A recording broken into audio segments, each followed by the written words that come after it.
Hi, my name is Maria, and when I was 18, I failed high school. I completely failed most of the exams that I took. I didn't get my high school diploma, I didn't get into any university at all, and I just had a really hard time that year.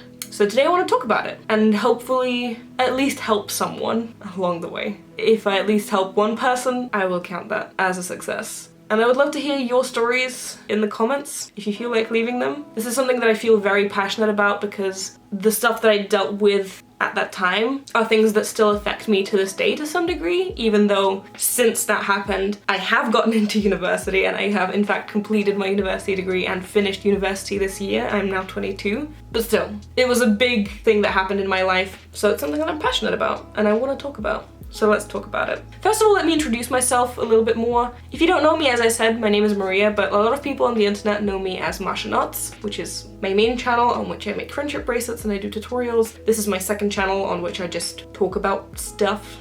You might be able to tell from my accent that I'm from the UK. This is where I did my university degree eventually. This is where I grew up. But I'm also Russian, and I spent 9 years of my life between the ages of 10 and 19 living in Russia, and that is where I finished my high school. However, I had an international high school experience. My last 2 years of high school, I was doing the IB, which is the International Baccalaureate. I did that in English. It's an international program. Some of you might be in it or have done it as well, and that is what I then used to get into an English university, and how I eventually moved to the UK to stay. I've been pretty open about the fact that I have some mental health issues that I'm working through. I mean, who doesn't these days? Specifically, I struggle with depression, and I only somewhat recently realized that I do. I'd say about a year ago, I realized that I actually struggle with that. I used to think that it was normal, what I was going through, but in fact I've actually been struggling with it for at least 5 years. So that would put me at 17. And now that I've started working through my issues and I've started doing therapy, I've come to realize that actually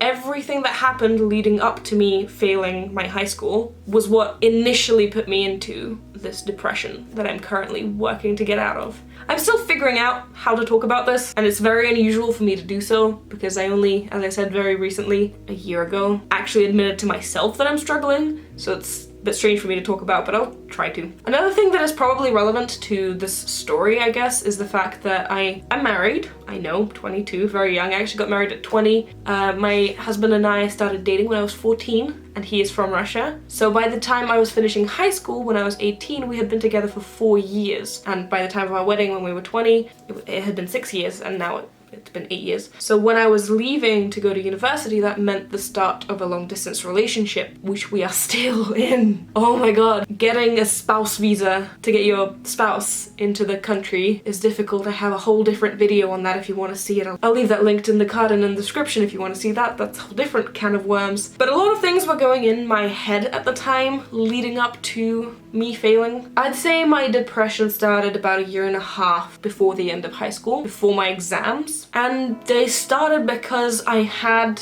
all this external and internal pressure that I was putting on myself, and I felt like other people were putting onto me. And it was pressure to succeed, pressure to be somewhere in life, pressure to fit in a specific mold, pressure to walk a specific way in life.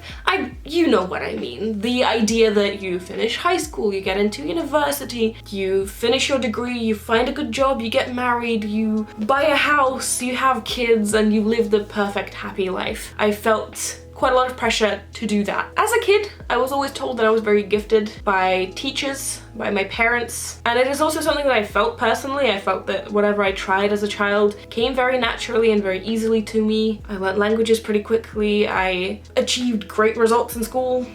I don't know. I felt that I was quite gifted. But all of that, when it came to actually getting into university, I felt like people had certain expectations of me because they perceived me as this gifted child that I was just afraid that I wasn't gonna be able to meet. And I didn't know how that would make me feel to let people down, let their expectations down. Most specifically my parents, of course, but teachers as well, people I knew in my life, people whose opinions I valued. I was afraid of letting them down. It also felt like everyone else had their lives together, everyone else knew exactly what they wanted to do. I had no idea what I wanted to do as a university degree. I'm a person who is very creative, and you can see that obviously on my main channel, entirely dedicated to crafts. specifically friendship bracelets. But I'm also someone who's very logical. I absolutely love mathematics. I love physics. I love computer science. I am very logical and I have sort of a mathematical thinking brain, if that makes sense. So it was very difficult for me to choose what I wanted to do. I had no idea what I wanted to do. And it seemed like everyone else in my life, my classmates and all my friends, had everything figured out. They knew exactly what they wanted to be. Someone wanted to be a doctor. Someone wanted to be a lawyer. I don't know. Everyone knew what they wanted to do and I didn't. And it felt like everyone was moving towards their goals and I was just kind of stuck because I didn't know what I wanted to do. I was also terrified of the future. Up until that point in my life, my future had always been somewhat known. I always knew that, oh, next year I'm going to be in this grade. I'm going to be doing this in school. I'm going to be living with my parents. I'm going to be, like, I had a somewhat clear idea of what my next year of life would be like. Every New Year's I knew generally what my life was going to be like the next year. But coming to the end of high school and getting into university and potentially moving to a different country, I had no idea what to expect. Moving away from my parents' house to a different country. I mean, I grew up in the UK. It's not like it's a completely different country that I didn't know I knew what it was. It was my home. But still, the future was terrifying to me. And adding on top of that the fact that I would then have to be completely alone in the country. I don't have anyone in the UK. I live here alone. I now live here with my friend Thomas, who I met at university. And you might have seen him in the other videos. We live together. But at the time of moving here, I would have been moving completely alone. It's my home. The UK is my home. London is my home. But I don't have anyone here. And that was terrifying. But adding on top of all of that was the fact that I would then have to be long distance in my relationship of 4 years. This was someone I was very committed to. We, from a very early age, knew that we wanted to get married eventually. And we knew that we sort of found each other, I guess. So having to then go long distance, I had no idea if we were gonna work out. I'm so glad we did. But I didn't know that at the time, and everything was adding pressure, and I felt like I was running out of time because time was literally ticking. The countdown to my exam was ticking, and I just felt so overwhelmed with everything that was going on. I literally felt like I was drowning, and I don't know. It was a tough time that I'm very glad I worked through, because that was probably the lowest I ever felt in my depression, which I didn't even realize I was in at the time. I realize now, but I somehow managed to work through that without even realizing what I was going through. I'm now doing much better. I still struggle with it a lot, but I'm doing much better, in case anyone was worried. So that's a bit of background into, I guess, my mental state and what I was feeling at the time, and I assume some of you are able to relate to that. I know that I'm not alone in this, so hopefully someone can relate to me in that. I think I self-sabotaged when I was taking my exams, because the reason that I failed my exams the first time around was basically because I didn't study at all. To be fair, if anyone knows what the IB is like, you are gonna laugh when I say this. In IB, you can take higher level subjects. You can take 3 higher level subjects and 3 standard level subjects. And the higher level subjects that I took based out of my interest. And as I said, I was very interested in mathematics, computer science, and physics. So those are the 3 subjects that I took as high level. And those are probably the 3 most difficult subjects that you could have taken as a high level. I mean, there are obviously very difficult subjects in the IB apart from that, but those 3 are a pretty solid combination. I don't recommend anybody taking that combination of subjects at a higher level. Those are really, really difficult subjects in the IB as higher level subjects, especially mathematics. I think that's the worst. So yeah, I definitely put extra pressure on myself by taking those subjects as HL subjects. But nonetheless, I didn't study at all. I spent the last year in high school actively avoiding studying and making excuses for myself and procrastinating and doing anything I could except for studying. And I did that very intentionally. I don't think I realized that I was doing it intentionally, but I did it intentionally on a subconscious level. I was trying to self-sabotage because I just didn't want to deal with all of the emotions of leaving. I wasn't ready to go. I wasn't ready to go to university. I wasn't ready to deal with all of that. So I just self-sabotaged. I failed my exams quite intentionally, I think, without even realizing it. And when I got the results of that and I realized that I had failed, that was very difficult to work through. Even though I knew while I was waiting for the results, I knew that I probably failed because I didn't study, it still hit me like a ton of bricks. I felt like my world was gonna end if I didn't get into university. I felt like I would let everyone down, I would let myself down. I wouldn't amount to anything. If I didn't get into university straight away out of high school, my life would never be on track. I would never achieve the things that I want to achieve. It felt like my world was crumbling right before my eyes, and I just didn't know how to handle it. I just didn't know how to work through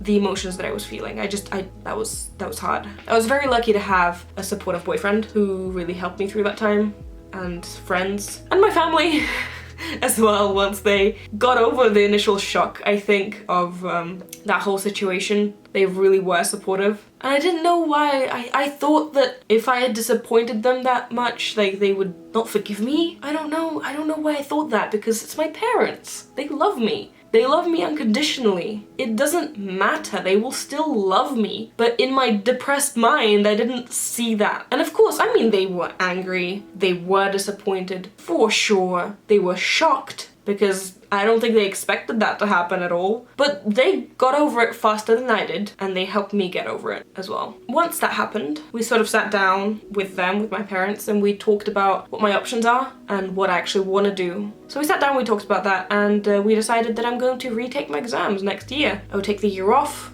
I wouldn't be working, I wouldn't be really doing anything. I would just be studying for my next exams, and I would retake the exams the next year, and I would try again. And I did. I took that year off. I moved in with my boyfriend. We lived together for a good year. It was a great year, actually, living together. It was our first time living together. It was great. I studied real hard that entire year, retook my exams, and I passed, and I got into university. And what I did, I valued my time at university so much more than I would have had I just gone straight from high school. I am so grateful that I didn't get into university on the first time around, because I was not ready. I was not ready by any means. I was absolutely terrified of moving. I was terrified of my relationship falling apart. I was terrified of being alone. I was terrified of growing up. I wasn't ready, and I would have hated it. I really think I would have hated it if I had gone straight through. If I had passed that year by some miracle, I really think I would have hated it. But when I did finally get in, I was so grateful that I did, and I was so grateful for my time there. I valued every single second, especially that first year. It was great. And the fact that I got to live with my boyfriend for a year in between high school and university just strengthened our relationship so much and made us realize that we would be able to handle long distance, and we did. I mean, we're still in it, but we are married now, and I think our long distance road is slowly coming to an end. The end is in sight. Now that you know my story, I want to talk a little bit about what you can do if you find yourself in a similar situation. I know that this year in the UK, because of everything that happened this year, A-level results are a bit messy, and a lot of people didn't get the results that they expected, and thus didn't get into the universities they expected, or university at all. Not only that, I know that a lot of people are just in situations like I was, and I really hope that you managed to find this video and find something helpful out of it, I guess. But I want to give you some advice. Take it with a huge grain of salt, because I'm 22, I don't know anything about life. I am very young and stupid, but nonetheless, I just want to share some thoughts, because I really, really feel for anybody who is in any type of similar situation to what I was then. Let's say you just got your results back, and they're not what you expected, and maybe you didn't get in. What do you do? Step one is definitely cry it out. Cry for a while. And that's okay. Crying is good. It's a way of processing your emotions, and it definitely helps get them out. And you do have to feel your emotions to really work through them, so just as ugly as it is, just cry it out for a solid amount of time. Once you're done with that, I definitely don't recommend just jumping straight into action. Take some time to chill out. Buy yourself a nice bath bomb or some bath bubbles or something. Take a nice relaxing bath, meditate, chill. Take some time to take care of yourself. Go get a massage, go to the spa, something. Take care of yourself. Give yourself like some time to just chill and exist and be. Talk to whoever you value in your life, whether that be your parents, grandparents, friends, people in your life that you value. Maybe talk to your school if they can help, if you feel like they can help. I had a pretty good relationship with my teachers. I talked to them, they helped me. Talk to someone who won't judge you, because you really don't need judgment right now, especially. Figure out the real reason this happened. This year it could have been a complete accident due to the absolutely ridiculous situation that happened with the A-levels, or the situation of this year in general. So it could be a complete accident, but there could be deeper issues. For me, it was depression, which I didn't realize I had until a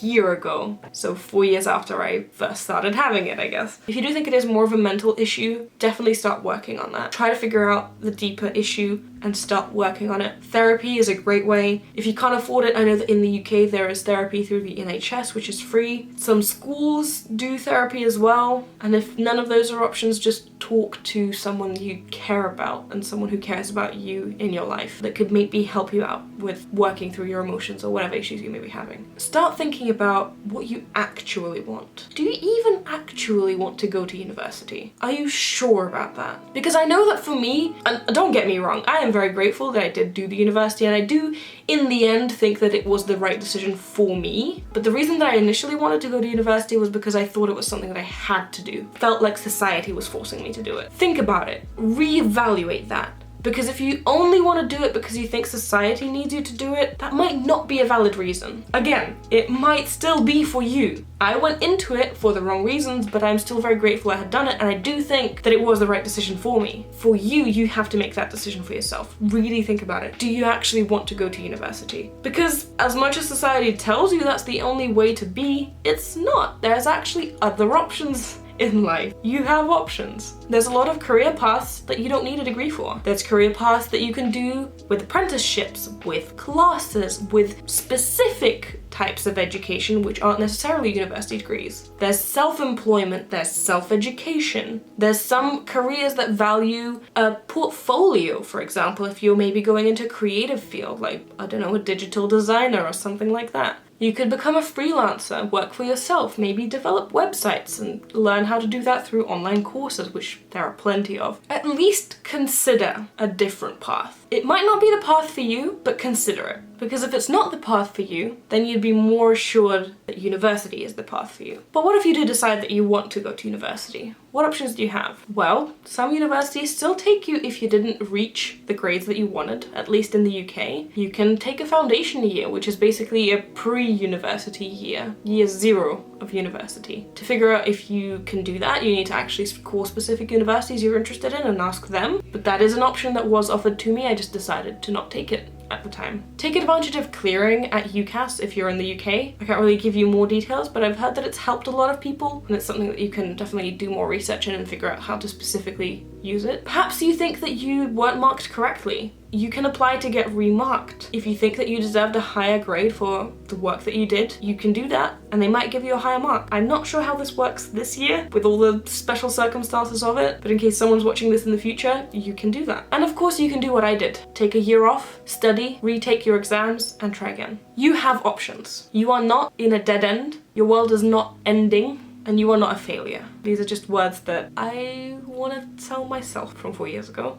I promise you will be fine, you will figure this out, and you will be awesome. At the end of the day, failures just make you stronger. It doesn't matter that you failed. It really doesn't. Failing does not make you a failure. It just means that you tried something and it didn't work out. You get up and you try again. You get up and you decide you don't need it anymore. You try something different. But the key is you get back up. And I promise you will be fine. Take care of yourself. Take care of your mental health. Your mental health and your health in general comes first before anything else in life. Your health, and specifically your mental health, is the foundation for whatever success you may have in the future. Take care of yourself because you deserve it and you are worth it. And don't rush. There is no rush. If you didn't get in this year, that doesn't mean that your life is over and that you can never achieve your full potential. As much as life is short, life is also full of second chances. And wherever you are, you can get back up and try again. It's never too late to figure everything out, to figure yourself out and decide what you want to do. I hope someone who needed to hear this message heard it today. I've been sitting on this video idea for 3 years and I've never had the guts to make it. But this is just something that I would like to say to my 18-year-old self. So, kind of like a therapy session. Let me know in the comments if you had any similar experiences or anything to add to the conversation, really. This is something that I really would like to actually talk with you guys about. I'm not just asking for comments for the sake of comments. I really do want to discuss this with other people. If you feel like it, I would really appreciate if you took the time to write one. Sorry for the longer video. It's just something that I'm very passionate about and I really wanted to talk about. Thank you guys for watching. I'll see you in my next video. Bye.